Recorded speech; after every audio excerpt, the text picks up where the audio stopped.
পশ্চিম Asia যুদ্ধের কারণে একদিকে রান্নার গ্যাস এবং অন্যদিকে অটোর এলপিজি সংকট দেখা দিয়েছে। আর এরই মধ্যে কলকাতার সমস্ত থানাকে বিশেষ নির্দেশিকা পাঠানো হলো লালবাজারের পক্ষ থেকে।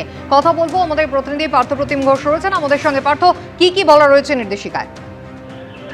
দেখো, গতকাল রাত্রেবেলায় কলকাতার সমস্ত থানার কাছে লালবাজারের নির্দেশিকা পৌঁছেছে বর্তমানে এই যে পরিস্থিতি, যেটা যে এলপিজি সংকট তার জন্য। এবং যে বিষয় উল্লেখ করা হয়েছে যে এই যুদ্ধ পরিস্থিতির জন্য তারা মনে করছেন, অর্থাৎ লালবাজার মনে করছে যে নানা রকমের সমস্যা দানা বাঁধতে পারে এবং সেই সমস্যাগুলো দানা বাঁধলে কিভাবে সতর্ক থাকতে হবে সেই মতো একটা গাইডলাইন নির্দেশিকা সেটাই কিন্তু দেওয়া হয়েছে। যেমন তার মধ্যে রয়েছে এলপিজি সংকট, সেই এলপিজি সংকটের জন্য ল অ্যান্ড অর্ডার সংক্রান্ত সমস্যা হতে পারে।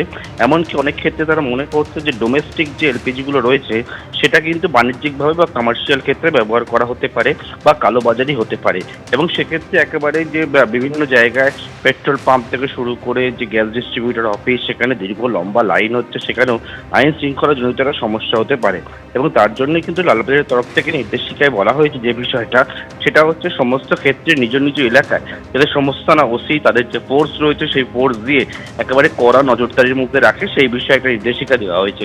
পাশাপাশি পুলিশের যে ব্যারাক, সেই ব্যারাকেও যাতে এলপিজি সংকট যাতে না হয় এবং তার জন্য বেশ কিছু উপদেশ এটা দেওয়া হয়েছে। যেমন যে এলপিজির পরিবর্তে একেবারে মাইক্রোওয়েভ বা ইন্ডাকশন বা অন্যান্য যে ইলেকট্রিক্যাল কেটেল বা এই সমস্ত কিছু যদি ব্যবহার করা যায় সেই মতো কিন্তু উপদেশ দেওয়া হয়েছে সমস্ত থানাগুলিকে। ধন্যবাদ পার্থ।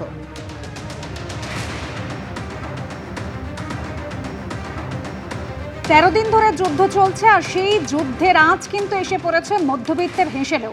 যুদ্ধ চলছে পশ্চিম এশিয়া, তাতে জেরবার হচ্ছেন ভারতবাসী। গ্যাস সিলিন্ডার মিলছে না, রান্না বান্না কিভাবে চলবে প্রশ্ন তুলছেন মানুষ। অভিযোগ, গ্যাস বুকিং করতে গিয়েও নাকাল হতে হচ্ছে তাদেরকে। কারো গ্যাস বুকিং হলেও গ্যাস বাড়ি এসে পৌঁছয়নি। অনেকে চেষ্টা করলেও গ্যাসের বুকিংই করতে পারছেন না।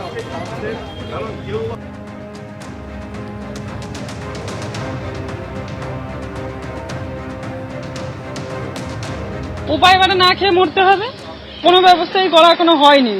এবার এদিকে যদি না দেয় তাহলে এবার সেই ব্যবস্থা করতে হবে, খেতে তো হবে।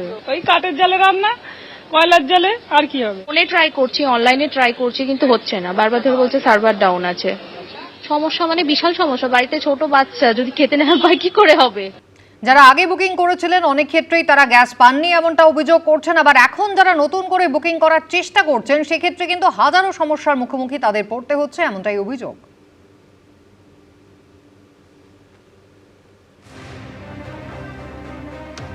3 তারিখে বুক করেছি, বুকিং নিয়েছে, কিন্তু বলছে বুকিং এর পরে 5-6 দিন পরে দেবে, সেটা আজকে 8 দিন 7 দিন হতে চললো, কোনো গ্যাস যায়নি। এবার এইভাবে কি চলে মানুষের? গ্যাস বুক করার জন্য মোবাইল তো নাম্বারই যাচ্ছে না, call is not going through. সকাল থেকে 8-10 বার করেছি, যাচ্ছেই না, নো রিং, নো নাথিং।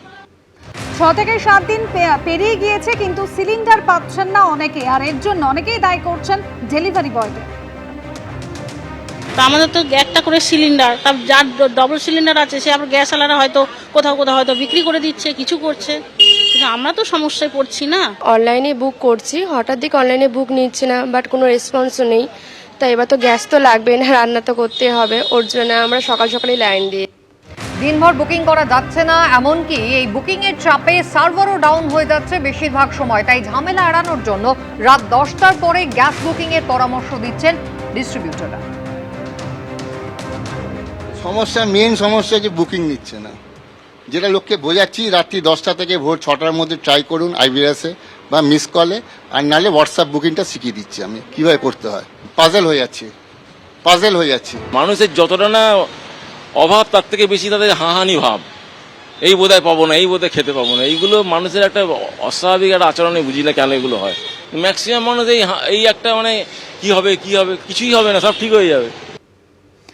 দেশ জুড়ে এভাবেই গ্যাস এবং অটো এলপিজির কিন্তু সংকট। ইতিমধ্যেই মুখ্যমন্ত্রী মমতা বন্দ্যোপাধ্যায় তিনি বৈঠক করেছেন। আজ বিকেল 4:30 নাগাদও গুরুত্বপূর্ণ বৈঠক রয়েছে, কিন্তু তার আগে পেট্রোলিয়াম যেভাবে মন্ত্রকের তরফ থেকে বলা হয়েছে যে যথেষ্ট পরিমাণ গ্যাস মজুত রয়েছে, প্যানিক হবেন না।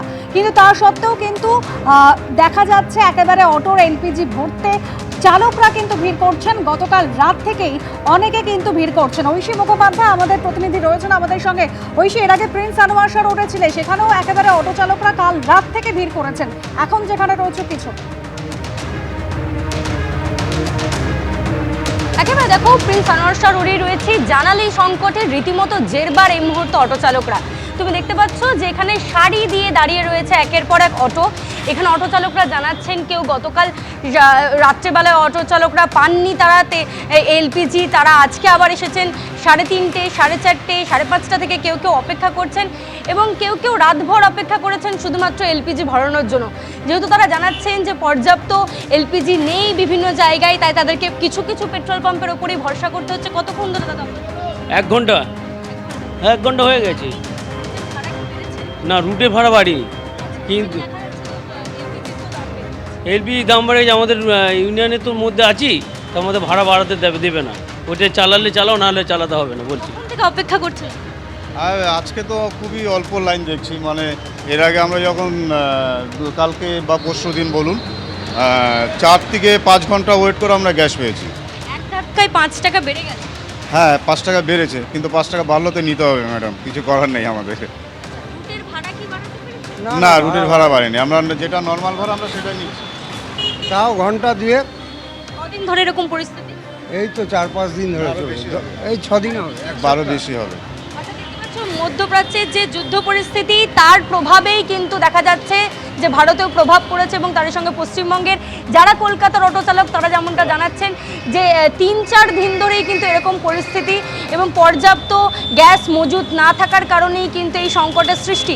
আমি কথা বলার চেষ্টা করব যে আজকে কিন্তু তারা জানাচ্ছেন যে গতকাল থেকেই কিন্তু দেখা যাচ্ছিল যে দাম বাড়ছে এবং 5 টাকা 68 পয়সা 6-8 পয়সা দাম বেড়ে গিয়েছে এবং তাতেও কিন্তু সমস্যার সম্মুখীন হয়েছেন তারা। তাহলে কখন থেকে অপেক্ষা করছে? 3 ঘন্টা হয়ে গেছে। আজকে না হলো 5 দিন ধরে এরকম অবস্থা চলছে। হ্যাঁ, দাম 5 টাকার উপরে বেড়ে গেছে। আমরা বিভিন্ন রুটে দেখছি ভাড়া বাড়ানো হয়েছে, আপনারা কি আপনাদের রুটে বাড়াতে? না, আমাদের রুটে কোনো ভাড়া বাড়ানোর সিদ্ধান্ত করা হয়নি, বা ইউনিয়নের তরফ থেকে কোনো ভাড়া বাড়ানোর সিদ্ধান্ত হয়নি। আমি কথা বলার চেষ্টা করব যারা পেট্রোলিয়াম দিচ্ছেন তাদের সঙ্গে, যারা এই এলপিজির যারা সাপ্লাই করেন তাদেরকে জিজ্ঞেস করব এখানে কি মজুত রয়েছে, মানে পর্যাপ্ত মজুত কি রয়েছে? মানে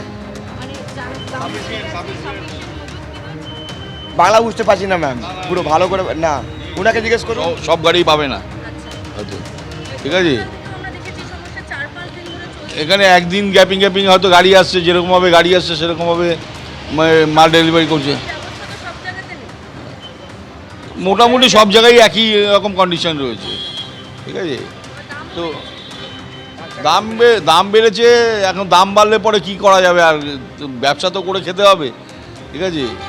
যার ধরুন যেখানেই পাওয়া যাচ্ছে সেখানেই একটু অটো অপেক্ষা করছে। গতকাল অনেকে বলছেন যে আমরা ফিরে গিয়েছি, রোজ কি তাহলে পাবেন না সকল? দেখুন, এখন একটা গাড়িতে তো পর্যাপ্ত পরিমাণ গ্যাস স্টোর করা যায় না। যতটা স্টোর হচ্ছে, ঠিক আছে, ততটা পরিমাণ এরা নিয়ে যাচ্ছে। নিয়ে যাওয়ার পরে যে কদিন চলছে আবার তারপরে চলে আসছে। এবার যেদিন আসলো এখানে পেট্রোল পাম্পে, সেদিন দেখা গেল গ্যাস নেই, ঠিক আছে। হ্যাঁ, যুদ্ধ অবভিয়াসলি, কারণ এরকম তো ছিল না আগে, গ্যাস অ্যাভেলেবেলই ছিল। হ্যাঁ, হঠাৎ করেই সম্ভব।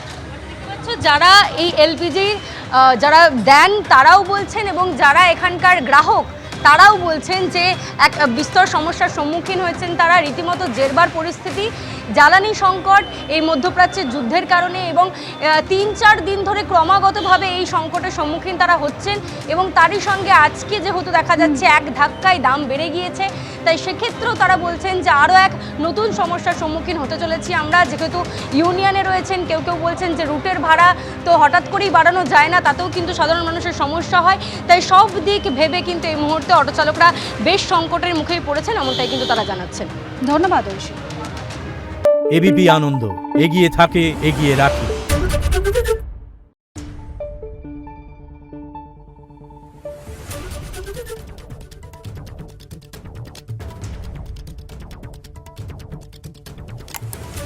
Thank you.